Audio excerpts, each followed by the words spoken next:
Hello students, good morning. आप सभी का स्वागत है आज की इकोनॉमिक बॉटनी क्लास में, जिसमें हम पढ़ने वाले हैं बांस के बारे में। जैसा कि हम सभी जानते हैं कि बांस जो है एक महत्वपूर्ण टिम्बर प्लांट है। तो आइए शुरू करते हैं। हम सबसे पहले बात करेंगे हम बांस के बॉटनिकल नेम की। तो बांस का जो बॉटनिकल नेम है वो है बैम्बूसा स्पीसीज, क्योंकि इसकी जो है बहुत सारी स्पीसीज पाई जाती हैं। हालांकि जो कई सारे वंश हैं वो बांस के तौर पर काम में लिए जाते हैं, जैसे कि बैम्बूसा है, डेंड्रोकेलेमस है। तो इस तरीके से इसके अलावा और भी हैं, जैसे कि आरुंडिनेरिया है। तो यहाँ पर जो है बांस का जो वानस्पतिक नेम है वो इसकी स्पीसीज के हिसाब से अलग अलग है। फैमिली की अगर बात करें तो बांस जो है वो एक बीजपत्री कुल पोएसी का पादप है। और चूंकि बांस जो है एक प्रकार की ग्रास ही है, तो ये जो है पोएसी कुल में रखा गया है।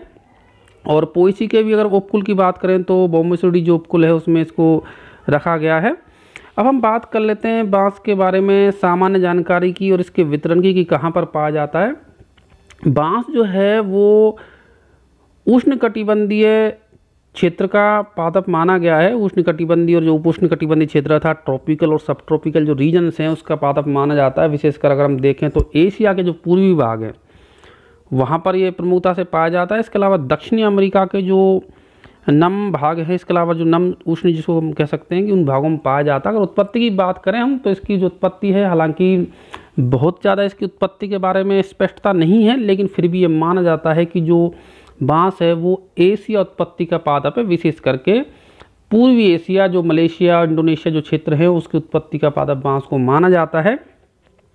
वर्तमान में अगर हम देखें तो भारत है, इसके अलावा म्यांमार है, श्रीलंका, इंडोनेशिया, मलेशिया, बांग्लादेश, चीन, ऑस्ट्रेलिया, दक्षिणी अमेरिका में बहुतायत से मिलता है।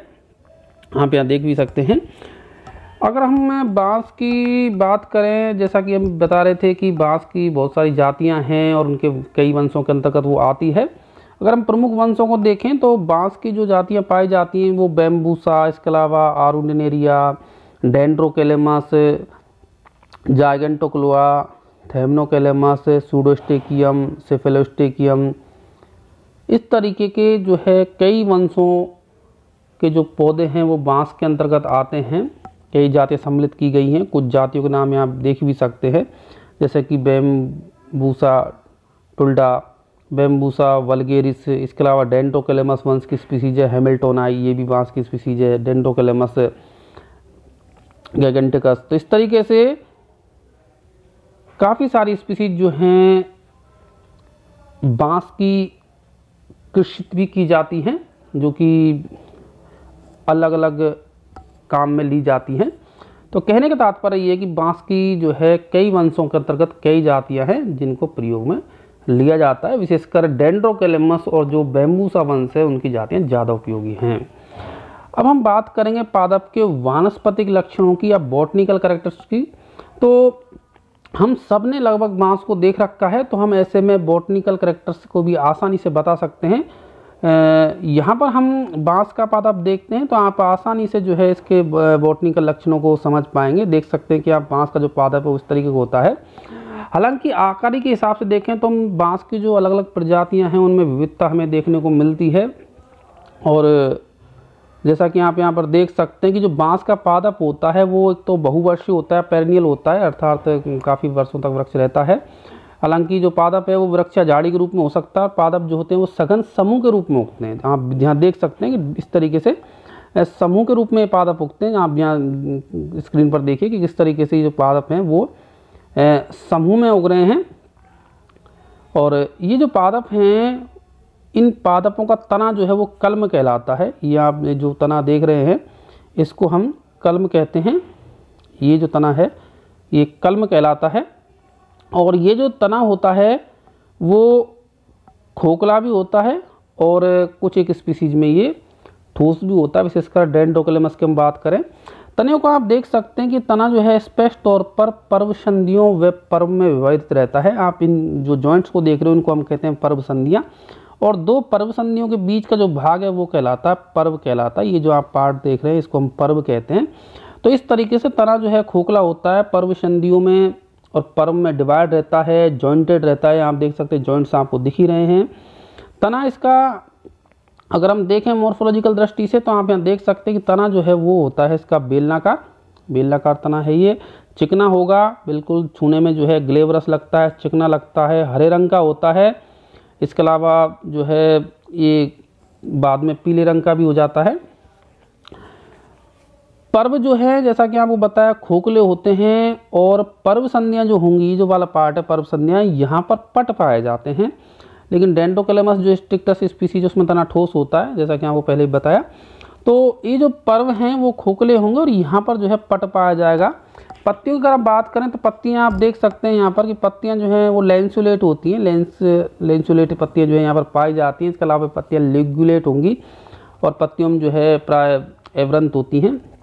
और पत्तियाँ जो होती हैं वो समांतर स्राव विन्यास युक्त होती हैं। आप यहाँ देख भी सकते हैं कि समांतर स्राव विन्यास युक्त पत्तियाँ यहाँ पर पाई जाती हैं, क्योंकि एक बीजपत्री पादप है इसलिए यहाँ पर हमें जालिकावत स्राव विन्यास देखने को नहीं मिलेगा, समांतर स्राव विन्यास देखने को मिलता है। अगर हम पुष्पन की बात करें तो बस बांस में जो पुष्पन है वो बहुत लेट होता है, 20 से 25 वर्ष में कई या फिर कई बार अलग अलग स्पीसीज में अगर हम देखें तो 3 से लेकर के 15-20 वर्ष तक में जो है पुष्पन की क्रिया पाई जाती है। तो कुछ में जो है प्रतिवर्ष भी पुष्पन होता है, तो ऐसा समय जो है निर्धारित नहीं है। बांस के अलग अलग स्पीसीज में पुष्पन का जो समय है वो अलग अलग तरीके से है। पुष्पक्रम की बात करें तो इसमें स्पाइक पुष्पक्रम पाया जाता है, जो कि स्पाइकलेट्स का बना होता है, और इसमें अनेक पुष्प होते हैं प्रत्येक स्पाइकलेट में। पुष्प हालांकि इसमें जो है छोटे पाए जाते हैं, हरे रंग के होते हैं पुष्प, जो कि ग्लूम्स और लेमा इत्यादि उनमें पाया जाता है। अगर हम फल की बात करें तो फल तो इसमें कैरियोप्सिस पाया जाता है, जैसा कि एक बीजपत्री पादप है, ग्रासेज है, तो कैरियोप्सिस फल यहाँ जो है हमें देखने को मिलता है। अब हम बात कर लेते हैं कि किस तरीके का जो है इसके लिए जलवायु और मृदा की आवश्यकता पड़ेगी। यहाँ पर हमने कुछ महत्वपूर्ण जो बॉटनिकल कैरेक्टर्स थे जिनको लिखा था, आप यहाँ देख सकते हैं, जिनका चर्चा हम कर चुके हैं। अब हम बात कर लेते हैं कि जलवायु इस पादप के लिए किस तरीके की चाहिए होती है। जलवायु अगर हम देखें तो इस पादप के लिए जो है नम व आर्द्र जलवायु, जिसको हम ह्यूमिड क्लाइमेट कहते हैं, उसकी आवश्यकता पड़ती है। क्योंकि हम ये भी जानते हैं कि जो बांस है वो उष्ण जलवायु का पादप है, तो इसकी वृद्धि के लिए विशेषकर जो नम आर्द्र जलवायु होती है और थोड़ा सा मौसम भी हल्का सा गर्म हो तो वो उपयुक्त रहता है। और इस प्रकार की जलवायु जो है विशेषकर पहाड़ों पर जो जलवायु जो है हिमालय की तलहटी वाले जो क्षेत्र है उनमें पाई जाती है, और यहाँ पर बांस जो है वो बहुतायत से उगाया जाता है। और इसकी वृद्धि के लिए अगर हम तापमान देखें तो 25 से लेकर के 35 डिग्री सेंटीग्रेड का तापमान, और साथ साथ अगर हम वर्षापात की बात करें तो 80 से लेकर के 220 सेंटीमीटर जो वार्षिक वर्षा है वो उपयुक्त रहती है। साथ ही साथ मृदा की अगर हम देखें तो दोमट और चिकनी मृदा इसकी खेती के लिए सर्वोत्तम रहती है, जो कि अच्छे जल निकास वाली होनी चाहिए।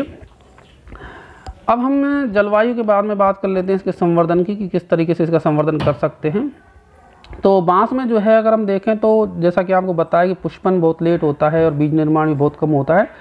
तो ऐसे में जो इसका हम प्रवर्धन करते हैं वो कायिक प्रवर्धन विधि द्वारा करते हैं। कायिक प्रवर्धन विशेषकर कलम लगा करके, मतलब कटिंग लगा करके, या फिर रोपण जो दाव विधि है उसके द्वारा करते हैं। और वर्षा ऋतु से पहले ही रोपण के लिए जो है गड्ढे बना लिए जाते हैं, जो कि 5 से 6 मीटर की दूरी पर होते हैं। गहरे गड्ढे बना लिए जाते हैं। उन गड्ढों में जो है खाद डाल करके, विशेष करके ऑर्गेनिक जो खाद है, कार्बनिक खाद, उसको डाल करके और कलमों को जो है रोप दिया जाता है।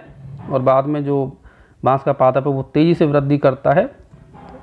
पौधे के आधारी भाग में हमको गेहूं की भांति ट्रेलिंग देखने को मिलेगा, तल साकन जो है देखने को मिलता है। टेलरिंग से जो है आप देख सकते हैं जो बांस है वो समूह में विकसित हो जाता है, और लगभग 1 से 1.5 वर्ष पश्चात जो बांस है वो हमारे काम में लेने लायक हो जाता है।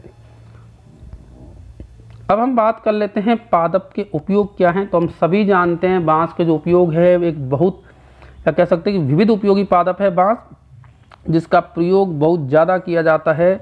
सबसे पहला तो यही है उपयोग कि टिम्बर के रूप में काम में लिया जाता है। इसकी जो लकड़ी होती है वो मकान निर्माण में हो, चाहे सीढ़ियाँ बनाने के काम में हो, पुल निर्माण में हो, इसके अलावा पोल निर्माण में हो, बाढ़ निर्माण, सभी लगभग जो है एक तरीके से मल्टीपर्पज़ काम की जो है बांस जो है होता है, और तना ही जो है इसका उपयोगी पादप भाग होता है, और तने की जो लंबाई है वो काफ़ी होती है, इसलिए ये काफ़ी काम में लिया जाता है बांस जो है। इसके अलावा अगर हम देखें तो इसको चटाइयाँ बनाने के लिए भी, ब्रुश, लाठी, छतरियों के हैंडल, टोकरियाँ इत्यादि बनाने में प्रयुक्त किया जाता है। अचार व सब्जी बनाने में भी जो है बांस का प्रयोग किया जाता है। जब का बांस जो कच्चा रहता है तो उसकी अचार व सब्जी बनाने के काम में लिया जाता है कुछ जगह पर। इसके अलावा खिलौने और सजावटी सामान बनाने में भी इसका प्रयोग किया जाता है, क्योंकि जो बांस है वो मजबूत भी होता है और ऐसे में इसको आसानी से काटा भी जा सकता है, पतले से पतला। तो ये क्या, खिलौने और सजावटी सामान जो बनते हैं, जैसे क्राफ्ट के आइटम, लकड़ी के जो आइटम बनते हैं, उनमें बनाने में भी काम लिया जाता है। इसके अतिरिक्त हल्का फर्नीचर बनाने में भी ये काम में लिया जाता है। हल्का फर्नीचर विशेषकर जैसे कि देखें तो हम कुछ टेबल, सोफे या फिर बैठने के लिए जो मुड्डे बनाए जाते हैं, उनमें भी ये काम में लिया जाता है। इसके अतिरिक्त अगर हम देखें तो कागज़ उद्योग जो है उसमें कच्ची सामग्री या रॉ मटेरियल के तौर पर भी इसका प्रयोग जो है बांस का किया जाता है। तो हम देख सकते हैं कि बांस जो है वो एक विविध उपयोगी टिम्बर प्लांट है, जिसका प्रयोग बहुतायता में किया जाता है। यहाँ तक कि हम देख सकते हैं कि कॉमर्शियल यूज के लिए भी इसका प्रयोग बहुत ज़्यादा होता है। तो डिमांड एक तरीके से कह सकते हैं कि बहुत ज़्यादा मांग रहती है बांस की, क्योंकि इसके उपयोग जो हैं वो बहुत ज़्यादा विविध है बांस के। दोस्तों, आज की इस क्लास में हमने बात करी बांस की, और इसी के साथ आज की ये इकोनॉमिक बॉटनी क्लास जिसमें हमने बांस के बारे में पढ़ा, यहीं पर समाप्त होती है। Thank you.